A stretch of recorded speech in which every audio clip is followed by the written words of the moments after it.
pleasure to introduce to you tonight the person who's going to supply us with our opening remarks. It was my happy occurrence to meet Robin Austin for the first time just this last Tuesday at the Legislature Building in Victoria. We had a meeting between some LTA members, some CUPE members, and myself, and 4 MLAs. And it was lovely to see the passion and the intimate knowledge that Robin displayed of the public education system. Robin Austin is the MLA for Skeena. He was first elected in the election in 2005, re-elected this last May.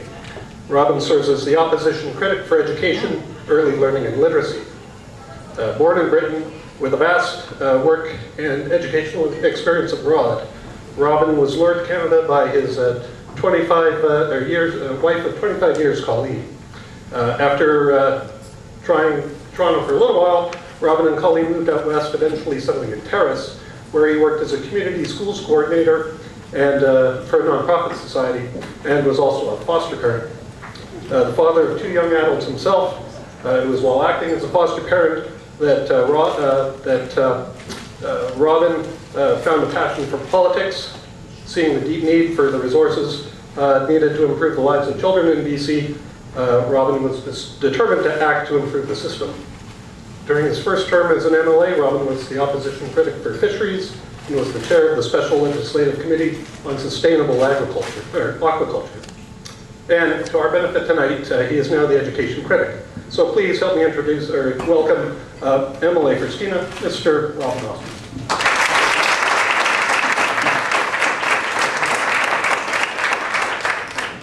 Thank you, Bruce, and welcome to everybody here. It's a delight to be in Langley. I had an interesting trip over here. I took a little float plane a couple of hours ago from the inner harbor in Victoria, and the pilot did say it might get a little bit bumpy. Well, he wasn't kidding. But anyway, I'm here, and I'm very glad to be here because, as Bruce mentioned, one of my passions in life, and actually the thing that drove me into public life, was education. I live in a rural northern British Columbia part of the province, and I was witnessing incredible cuts to the education system happening in small town British Columbia. And while working in the system and seeing what was going on, I decided, I used to go home every day and complain to my wife bitterly. I couldn't understand how come I'd go turn on the TV every day and they'd say, never before in the history of British Columbia has so much been put into public education, yet my experience on the ground was there were constant cuts everywhere in the public education system. So I started to get angry about that, and my wife said to me, well, you know what, there's no point just yelling and screaming. If you think you can do a better job, go try doing it. So that's how I ended up here. Anyway, enough of me. I just want to, first of all, at the outset, tell you very clearly why I'm not here. I'm not here to usurp the authority of your locally elected school board trustees. We are fortunate in British Columbia to have a system that delegates authority to local communities to make decisions to run their school system. So I'm not here to usurp their authority. Why I am here is to perhaps give a little bit of context to the situation that you are undergoing here in Langley. And also, of course, to listen and to participate in the discussion, and to see how best I can support whatever it is that your trustees decide to do as they have to make incredibly difficult decisions. Now, I just want to give you a little bit of context around education funding.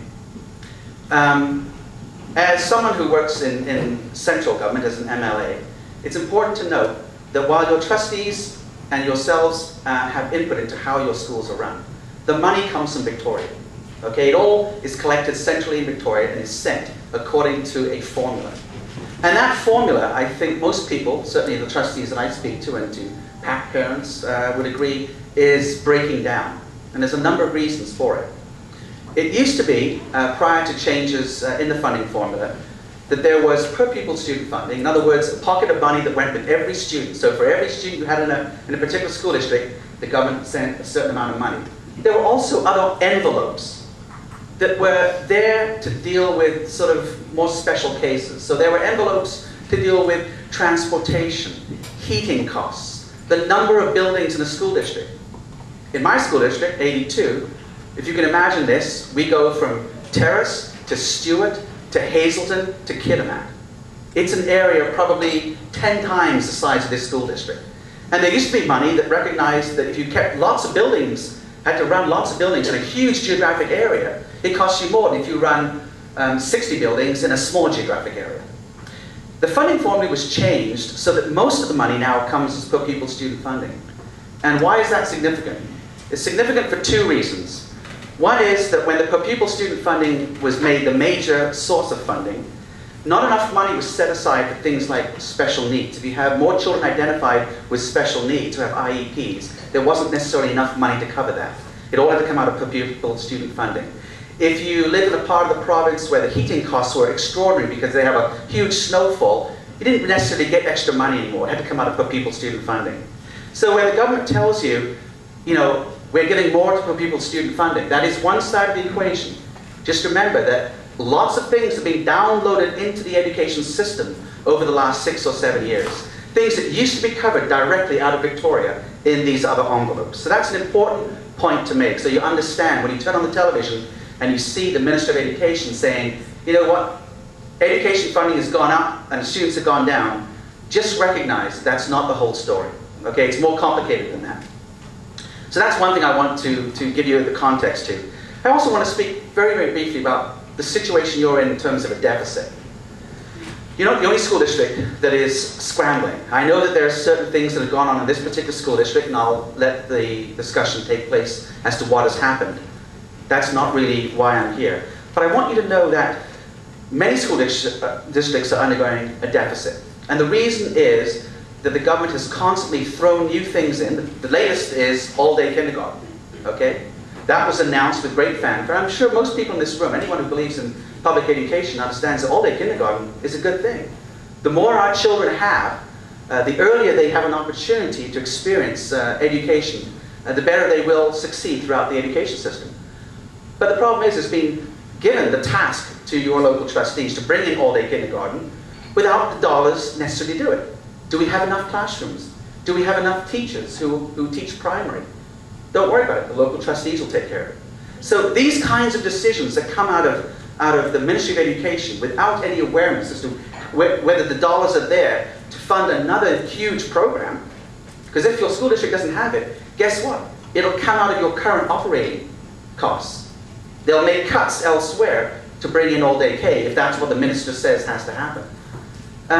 So these are the kinds of decisions that have been made out of Victoria that have huge effects in our public education system. Now, I want to also just talk about something very briefly, and that is, what do we want from our public education system? Why is it that it seems to be underfunded?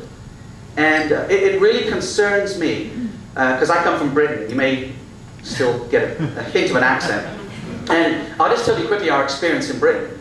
We had a government, and I won't mention the name of the person who ran it, but we had a government at one time that said all kinds of nice things about public education. And then she basically dismantled it. And she dismantled it very, very cleverly. What she did was she continually underfunded the public education system to the point where the middle classes felt, you know what, I need a lift for my kid. I want my kid to have that little extra step up that other children don't have. And if you take away people's belief that the public education system gives your child, my individual child, the best start in life, people will do whatever they can to get the best of their children. That's natural. And so it was kind of destroyed by stealth, by constantly underfunding it to the point where people simply gave up on it. And in Britain today, if you were living there, chances are you would do whatever you could to get your kid into a private school. And my fear is here in British Columbia that if we don't stand up strong, if we don't come out and protest and get involved with our children's education, not just for your own children, but for your grandchildren and for the future children, if we don't stand up strong for a public education system, we will end up with this constant drift to private education. And that's not a good thing for all of our society. I'm sure you'd agree. So I just want to state that very clearly.